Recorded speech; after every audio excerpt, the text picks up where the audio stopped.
वसंत तिलका छंद के बारे में पढ़ेंगे। तो वसंत तिलका जो छंद है, तो देखिए सबसे पहले हम इसके लक्षण के बारे में जानेंगे कि भाई वसंत तिलका जो छंद है इसका लक्षण क्या है, किस प्रकार से इसमें हम गण निर्धारण करते हैं और इसके प्रत्येक चरण में कितने कितने अक्षर होते हैं या कौन कौन से गण होते हैं। तो देखिए वसंत तिलका छंद के बारे में हम यह भी जानते हैं कि वसंत तिलका छंद को वसंत तिलकम छंद भी कहते हैं, क्योंकि छंद शास्त्र के अंतर्गत ये इसका जो ये वसंत तिलकम नाम है यह भी प्रयुक्त किया गया है। और इसका ये संदर्भ है कि वसंत तिलकम जो शब्द है वो नपुंसकलिंग में होता है और जो वसंत तिलका शब्द है वो स्त्रीलिंग में प्रयुक्त होता है। इस प्रकार से ये वसंत तिलका छंद को हम वसंत तिलकम भी कहते हैं। तो अब हम इसके लक्षण और उदाहरण के बारे में जानेंगे, स्पष्ट करेंगे किस प्रकार से इसमें गण निर्धारण करते हैं, इसमें कितने कितने अक्षर होते हैं। तो इससे पहले एक वसंत तिलका छंद के बारे में एक प्रसिद्ध उक्ति है कि इस प्रकार की जो अनुवृत्ति है अर्थात इस प्रकार का जो सुंदर चरित्र चित्रण है वो कहाँ किया गया है। तो इस संबंध में एक उक्ति है, एक संदर्भ है जिसके बारे में हम आपको बताते हैं कि 11वीं शताब्दी के अंतर्गत एक राजा हुए थे जिसका नाम आप सभी जानते हैं कि उस राजा का नाम था भोज। अर्थात एक 11वीं शताब्दी में राजा भोज हुए थे और वो धारानगरी के राजा थे। आप धारानगरी को जानते ही हैं, उज्जैन जिसको हम वर्तमान में कहते हैं मध्य प्रदेश के अंतर्गत है। और भोपाल जो है इसके बारे में भी कहा जाता है कि इस भोपाल को भी महाराज अर्थात राजा भोज ने ही बसाया था, क्योंकि पहले इसका नाम भोजपाल नाम से जानते थे। समय के अनुसार अंतराल के अनुसार धीरे धीरे समय परिवर्तन होता गया और नाम परिवर्तन भी हो गया, तो इसको भोपाल कहने लगे। धीरे धीरे क्रमानुसार उसका नाम भोपाल कर दिया गया। तो इस प्रकार से उस राजा भोज के संबंध में हम जानते हैं कि वो राजा भोज थे, बहुत विद्वान थे, एक प्रकांड पंडित थे और उनके द्वारा कम से कम 84 ग्रंथ लिखे गए थे। उन 84 ग्रंथों में से आजकल हमारे सामने हैं केवल 21 ग्रंथ ही लगभग उपलब्ध हो पाते हैं, पूरे ग्रंथ उपलब्ध नहीं है, ऐसा राजा भोज के बारे में कहा जाता है। और ऐसा भी कहा जाता था कि भाई जो राजा भोज थे वो एक कितने विद्वान थे, तो वो अपने राज्य के अंतर्गत केवल विद्वानों को ही रखते थे, यानी जो कोई व्यक्ति पढ़ा लिखा नहीं था या किसी प्रकार से वो पढ़ाई के संदर्भ में ठीक नहीं थे तो उनको वो अपने राज्य से बाहर कर देते, ऐसा लोग कहते हैं, विद्वान बताते हैं। तो एक बार क्या हुआ था कि उस राजा के राज्य का जो शासन ठीक तरह से चल रहा था, एक व्यक्ति था जो पढ़ा लिखा नहीं था और इस प्रकार से वह उस राज्य में रह रहा था। तो उसकी जो सूचना है वो एक मंत्री को चलती है, तो वह मंत्री उस अनपढ़ व्यक्ति को वहाँ से पकड़ करके और राज दरबार में ले गया और राज दरबार में वह महाराज भोज के सामने उनको प्रस्तुत करते हैं कि महाराज यह व्यक्ति अनपढ़ है, पढ़ा लिखा नहीं है, वो फिर भी अपने राज्य में निवास कर रहा है, ये आपके सामने खड़ा है। तो वह राजा भोज थे, वो किसी प्रकार से वह एक उदारवादी विचारधारा के भी थे, अर्थात वो उदार चिंतन वाले भी थे। तो उन्होंने प्यार से अर्थात उनको पूछा कि भाई तुम पढ़े लिखे नहीं हो, इस प्रकार से तो फिर राज्य के अंतर्गत क्यों निवास करते हो। तो उस समय क्या होता है कि वह जो व्यक्ति होता है, अनपढ़ व्यक्ति होता है, एक कविता में यानी कविता के माध्यम से, एक श्लोक के माध्यम से उस राजा भोज को बताता है। क्या बताता है कि देखिए, काव्यम करोमि नहीं चारुतरम करोमि यत्नात् करोमि यदि चारुतम करोमि भूपाल मौल मण रंजित पादपीठ हे शाशांक कवयामि बयामि यामि। तो किस प्रकार से इस सुंदर श्लोक को, इस सुंदर कविता को उस व्यक्ति ने राजा भोज के सामने प्रकट किया, कहा, तो राजा भोज इसे सुनकर के अत्यंत प्रसन्न हो गए कि वह व्यक्ति राजा भोज को बताता है, हे महाराज काव्यम करोमि, मैं काव्य करता हूँ, अर्थात मैं कविता लिखता हूँ, मैं काव्य की रचना करता हूँ, नहीं चारुतरम करोमि, परंतु मैं अधिक सुंदर ढंग से रचना नहीं कर सकता। तो आगे भी कहता है कि यत्नात् करोमि, यदि हे महाराज मैं प्रयत्न करूं तो यदि चारुतरम करोमि तो उससे भी सुंदर रचना कर सकता हूँ।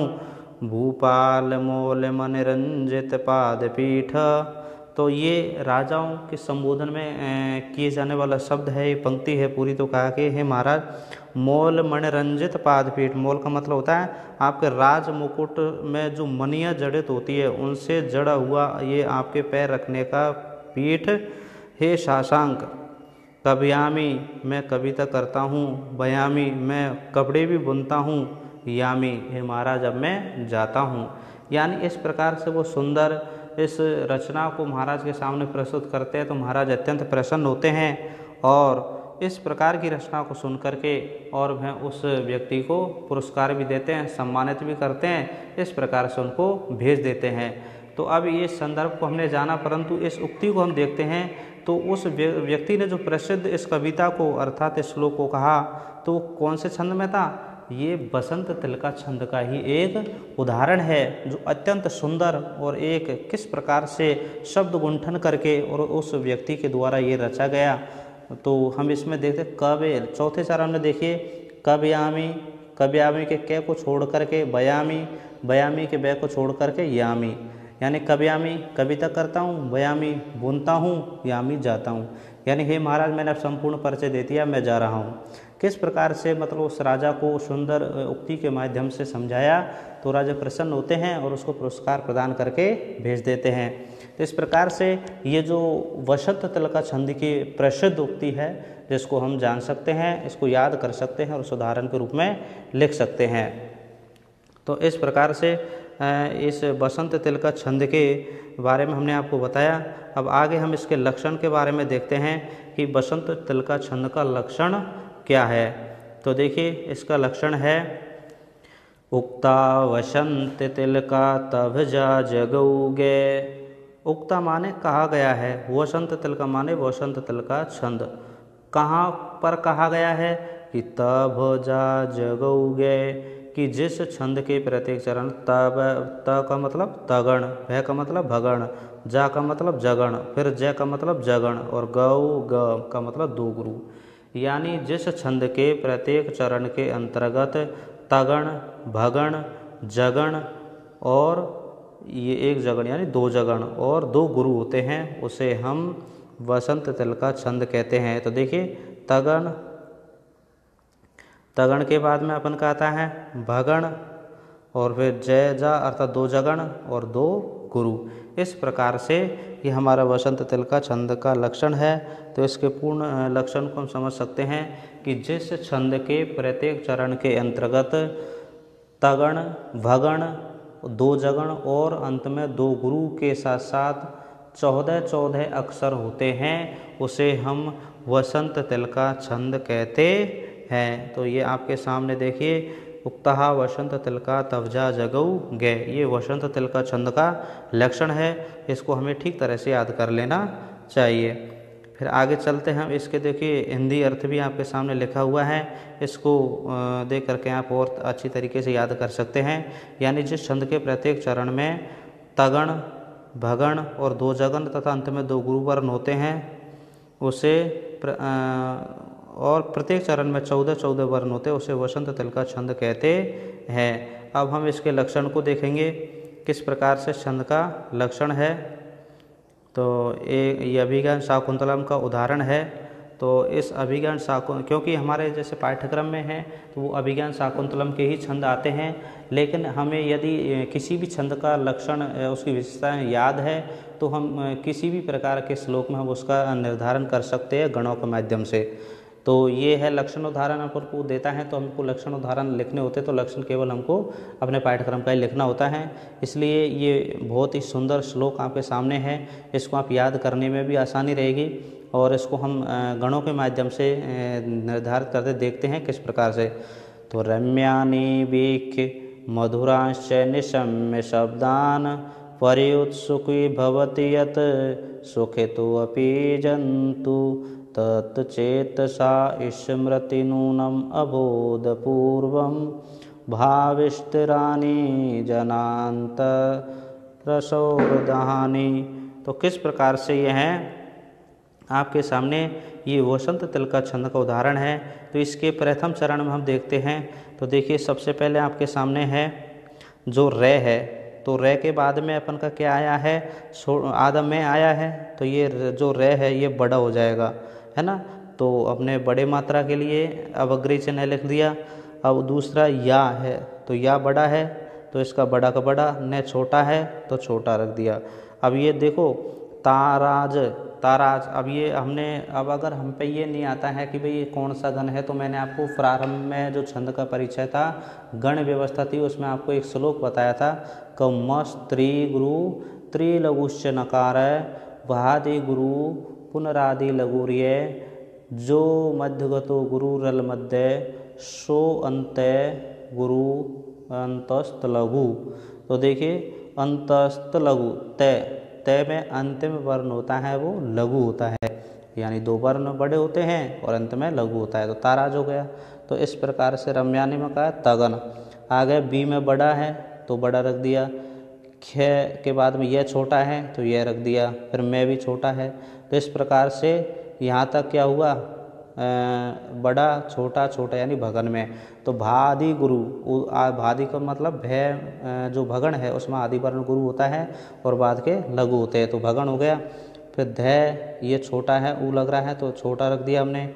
फिर अब बाद में रा बड़ा है, च छोटा है, इस प्रकार से इसमें भी जबान हुआ। फिर न में छोटा है तो छोटा रख दिया, स के बाद में आधा है तो स का बड़ा कर दिया, यह छोटा है तो इस प्रकार से इसमें भी जबान आ गया। नहीं है तगण भगण और दो जगन हो गए। अब बाद में दो गुरु है, अब बाद में बे है तो स का गुरु हो जाएगा, दा के बाद में न है तो ये गुरु है तो गुरु ही रहेगा। इस प्रकार से ये दो गुरु है, यानी प्रत्येक चरण में 14 वर्ण भी है। और इस प्रकार से तगण भगण जगण जगन और गुरु हमने इस प्रकार से प्रथम पंक्ति में निर्धारित किया। इस प्रकार ही आप दूसरी पंक्ति में भी रख सकते हैं। इनमें 14 अक्षर हैं और आप गणना करके इसमें गणों का निर्धारण कर सकते हैं। इस प्रकार से ये छंद का उदाहरण आपके सामने दिया गया है। इसको आप भली प्रकार से इसका ठीक तरह से याद करके और गणों का निर्धारण करके याद कर सकते हैं। अगला आपके सामने एक श्लोक और है जिसको आप याद कर सकते हैं गणों के माध्यम से। तो ये भी देखो उसका ही उदाहरण है अपने अभिज्ञान शाकुंतलम का। मुक्तेषु रश्मिषु निरायत पूर्विकाया निष्कंप चामर शिखा निभृतोर्ध्वकर्णा आत्मोद्धैरपि रजो वीरलंघनीया धावन्ति मये मृगजवाक्षमे विरथ्या। तो किस प्रकार से ये हमारे सामने श्लोक है और इस श्लोक के प्रत्येक चरण के अंतर्गत 14 अक्षर है और इन पंक्तियों में आप तगण भगण जगण जगन और दो गुरु इस प्रकार से गण का निर्धारण करके अभ्यास करेंगे। इस प्रकार से आप अभ्यास कर सकते हैं। तो यदि आपको इस प्रकार से यह वीडियो छंद से संबंध जो भी है आपको समझ में आया है तो आप इसको कृपया लाइक और चैनल को सब्सक्राइब जरूर करें, अर्थात अपने मित्रों को भी भेजें जो भी संस्कृत का अध्यापन कर रहे हैं। थैंक यू, धन्यवाद।